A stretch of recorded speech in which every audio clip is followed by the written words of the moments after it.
मोल प्रभाव के कुछ प्रश्न। तो आइए देखते हैं। इस पे हमारा पहला प्रश्न दिया है, 72 ग्राम जल और 92 ग्राम एथिल अल्कोहल के मिश्रण में दोनों का मोल प्रभाव। मतलब क्या है, यहाँ पे जो है जल और एथिल अल्कोहल दोनों का हमें क्या निकालना है, मोल प्रभाव निकालना है। मोल प्रभाव कब हम निकाल सकते हैं, मोल प्रभाव हम तभी निकाल सकते हैं जब इनके मोलों की संख्या पता हो, या इसको मोलों की संख्या को एक और बोलते हैं क्या, अणुओं की संख्या। मतलब मोलों की संख्या या अणुओं की संख्या अगर पता हो तो हम क्या निकाल सकते हैं, इसका मोल प्रभाव। पर हमें क्या दिया है, यहाँ पे दिया है यहाँ पे 72 ग्राम जल और 92 ग्राम एथिल अल्कोहल। तो क्या करेंगे, पहले इनके अणुओं की संख्या निकालेंगे। तो बात क्या किया है, पहले किया है जल। कितना जल है, पहले किसकी बात की है, जल। जल की बात की है, किसकी बात की है, पहले जल। जल का फार्मूला क्या होता है, जल का सूत्र हमारा होता है H2O। क्या होता है, H2O। जल का सूत्र हमारा H2O होता है। जल का जो है अणुओं की संख्या निकालते हैं, तो जल H2O के अणुओं की संख्या निकालते हैं। अणुओं की संख्या या मोलों की, अणुओं की क्या, जल के अणुओं की संख्या। तो जल के अणुओं की संख्या निकालते हैं, तो जब जल के अणुओं की संख्या निकालेंगे तो जल की अणुओं की संख्या निकालने के लिए क्या करते हैं, जो आपका इसका भार दिया, क्या दिया है, भार। जल का भार कितना दिया है, 72 ग्राम जल।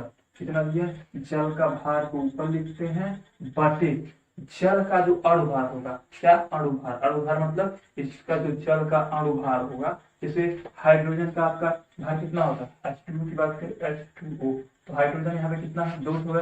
हाइड्रोजन का अगर भार की बात करें क्या होता है, 1 होता है। और ऑक्सीजन की बात करें तो आपका 8। प्रमाण क्रमांक 8 होता है और उसका द्रव्यमान कितना होता है, 16। क्या होता है, 16। हाइड्रोजन आपका यहाँ पे 2 है, तो 2 बार ये होगा। हाइड्रोजन 2 हो गया, ऑक्सीजन 1, तो मतलब 16, 17 और 1 18। सबको प्लस कर दो, कितना आएगा ये आपका, निकल के आ जाएगा 28। तो इसका क्या हुआ, इसका जो है हमारा अणुभार की बात करें तो इसका अणुभार कितना निकल के आएगा, अणुभार आपका आएगा 18। क्या आएगा, 18। अणुभार 18 आएगा। तो अणुभार, अब देखिए इससे इसको भाग करते हैं, कितने लग जाएगा, 18 चौक 72। तो 18 कम 18, 18 चौक 72, कितना आ गया, 4। 4 आ गया। ये आपका क्या हो गया, तो ये आपका जो 4 हुआ, ये क्या हो गया, H2O के अणुओं की संख्या हो गई। ये तो आपके H2O के अणुओं की संख्या पता चली। अब अगला क्या है, 92 ग्राम ethyl alcohol.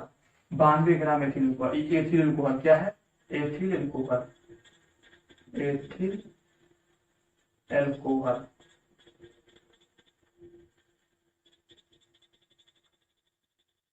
Ethyl alcohol, ethyl alcohol है। अब एथिल अल्कोहल जो है वो कितना है, एथिल अल्कोहल, इसके बारे में बात करें। एथिल अल्कोहल, एथिल अल्कोहल का फार्मूला क्या होता है, C2H5OH। क्या होता है, C2H5OH। ये आपका किसका फार्मूला हो गया, एथिल अल्कोहल का फार्मूला हो गया। ठीक है, तो यहाँ पे क्या है, इसमें अगर बात करें एथिल अल्कोहल के अणुओं की संख्या की बात करें, एथिल अल्कोहल के क्या, अणु की संख्या। क्या बात करें, अणुओं की संख्या या मोलों की संख्या, अणुओं की संख्या की बात करें, किसकी बात करें हम, एथिल अल्कोहल के अणुओं की संख्या। अगर एथिल अल्कोहल के अणुओं की संख्या की बात करें तो इसका क्या होगा, इसका फिर वही हो जाएगा आपका 92 ग्राम। मतलब जितना एथिल अल्कोहल दिया है, जितना ग्राम, कितना दिया, 92 ग्राम, उसको रखते हैं आप ऊपर। क्या रखते हैं, ऊपर, उसको हम ऊपर रखेंगे। अब बल्कि एथिल अल्कोहल जितना इसका क्या होगा, अणुभार, जितना इसका अणुभार होगा उसको हम नीचे रखेंगे। तो एथिल अल्कोहल का अणुभार कितना होगा, देखिए जरा यहाँ पे एथिल अल्कोहल है, क्या लिखा, C2H5OH। इसकी बात करें तो इसका एथिल अल्कोहल का अणुभार की बात करें तो कार्बन कितना होता है, कार्बन का आपका परमाणु क्रमांक 6 होता है, परमाणु भार 12 होता है। तो आपका क्या हो जाएगा, 12। 2 बार 2 तो है, तो मतलब 12 + 12, 2 बार होगा, 2 कार्बन है ना, एक का 12, दूसरे का भी 12। ठीक है, इस प्रकार अगर देखा जाए तो हाइड्रोजन 5 है, मतलब 5 हाइड्रोजन मतलब 5, और एक यहाँ पे हाइड्रोजन 5 और 1 6, 6 हाइड्रोजन हो गया। मतलब इसका जो है आपका भार कितना हो गया, 6 हो गया। अब अगला देखा जाए ऑक्सीजन की बात करें, यहाँ पे क्या है, ऑक्सीजन। ऑक्सीजन का कितना होता है, परमाणु क्रमांक होता है, परमाणु कितना होता है 16। 16 हो गया। अब सबको हम जोड़ लेते हैं, जोड़ते हैं तो कितना होता है देखिए, 2 2 4 और 6, 10 10 6 16 के 6, हाँ सिलेक्ट हो गया आपका। फिर 1 2 3 और 1 4, कितना आया आपका 46। निकल के आपका कितना आ गया यहाँ पे, आपका निकल के आया पूरा पूरा 46, यहाँ पे आ गया 46, 46 आ गया। अब देखते हैं 46 पूरा आया, पूरा में कितना आया 46। अब इसको काटते हैं, देखते हैं कितने बार में जाता है। तो यहाँ पे ध्यान से देखिएगा 46 और 46 गुना, देखिए यहाँ पे 45 गुना 90 होता है, 45 गुना 90 होता है, तो 46 गुना 92, मतलब इसको अगर काटे तो 46 से कम 46, 46 गुना 92, मतलब 2 आता है। क्या आ जाएगा 2। तो यहाँ से अगर बात करें तो जल के अणुओं की संख्या कितनी निकल के आए 4, और यहाँ पे जो है एथिल अल्कोहल की बात करें तो इसके अणुओं की संख्या कितनी आई 2। अणुओं की संख्या या मोलों की संख्या, ठीक है। तो यहाँ से अब हम बात करते हैं किसका, दोनों का, जल का और एथिल अल्कोहल दोनों का मोल प्रभाज या मोल अंश, मोल प्रभाज या मोल अंश। तो यहाँ से बात करें अगर मोल प्रभाज या मोल अंश निकालने के लिए तो पहले हम निकालते हैं जल का। किसका निकालते हैं, जल का। जल का निकालते हैं मोल प्रभाज, जल का मोल प्रभाज, मोल प्रभाज।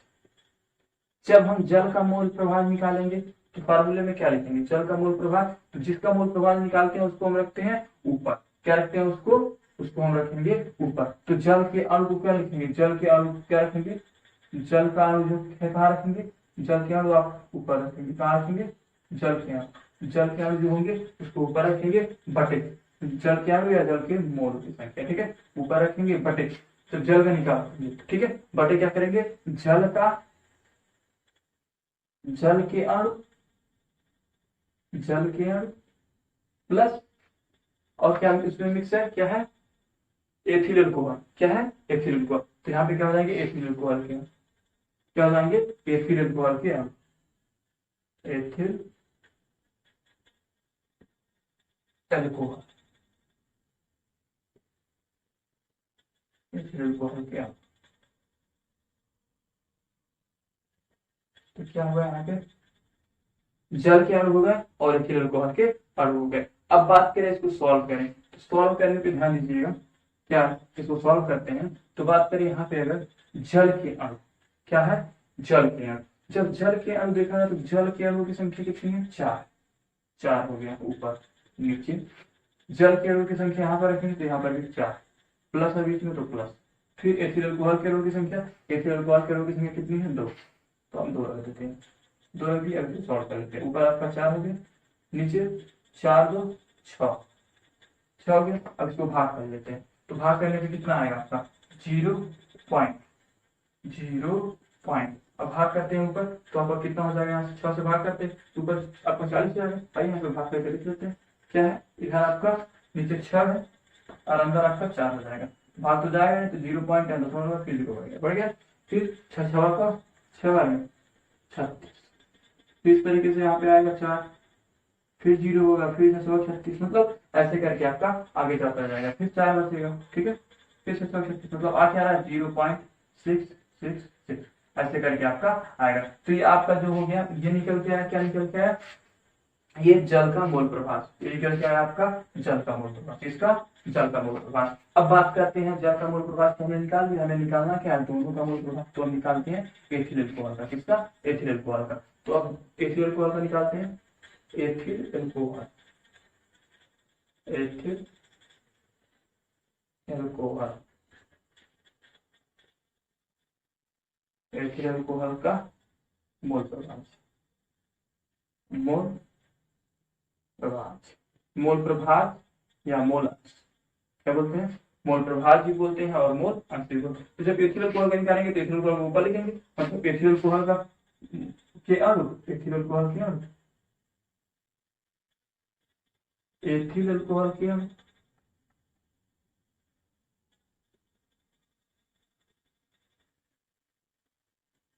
के अणु बटे, मतलब ये ध्यान दीजिएगा, जिसका निकालना रहता है उसको ऊपर रखते हैं और बटे में क्या रखते हैं, एथिल अल्कोहल प्लस जल के अणु, नीचे आप दोनों को लिखेंगे, तो नीचे क्या लिखेंगे, एथिल अल्कोहल प्लस जल के, तो मतलब यहाँ पे क्या है, नीचे में जल के, नीचे पे ध्यान दीजिए, नीचे में दोनों का लिखते हैं और ऊपर यहाँ पे जो रहेगा उसी में, ठीक है। तो यहाँ पे क्या हो जाएगा, जल के और एथिल अल्कोहल, मतलब ये सेम वही रहेगा, क्या है, जल के और, जल के और plus ethyl alcohol, ethyl alcohol के,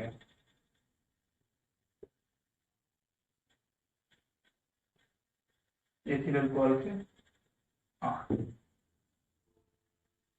आठ हो गया मोलों की संख्या, ठीक है। तो यहाँ पे क्या बात, यहाँ पे क्या हो जाएगा आपका एथिल अल्कोहल के, एथिल अल्कोहल की बात करें तो कितना है एथिल अल्कोहल यहाँ पे, कि अणुओं की संख्या 2 है, तो ऊपर रखेंगे पहले 2 रख दिया हमने बटे, जल के अणुओं की संख्या की बात करें तो 4, यहाँ पर रख दिया हमने 4, प्लस है तो प्लस, फिर एथिल अल्कोहल की बात करें तो क्या है 2, तो हमने यहाँ पे रख दिया 2। अब इसको करेंगे सॉल्व, तो ऊपर हो गया 2 आपका, नीचे 4 और 2 6, ठीक है 6 हो जाएगा। अब इसको अगर हम सॉल्व करें तो कितना आएगा, तो सॉल्व कर लेते हैं, 0 पॉइंट, ये आपका 18, 6 का 18, तो 3 बार में आया 6 का 18, फिर 2 बचेगा, फिर घटाएंगे तो 6 का 18, 6 का 18 मतलब 0.33 करके आएगा, ठीक है। तो ये आपका क्या हो जाएगा, ये आपका हो जाएगा एथिल अल्कोहल के अणुओं की संख्या, ठीक है। तो यहाँ पर जो है एथिल अल्कोहल के जो मोल प्रभाव है, अब बताइए एथिल अल्कोहल का मोल प्रभाव हमारा 0.333 आ गया, और यहाँ पे जो है जल का मोल प्रभाव आया आपका 0.666 आ गया, ठीक है। तो यही आपका इसका आंसर होगा। तो आशा करते हैं ये आपको समझ में आ गया होगा, फिर मिलते हैं नेक्स्ट वीडियो में।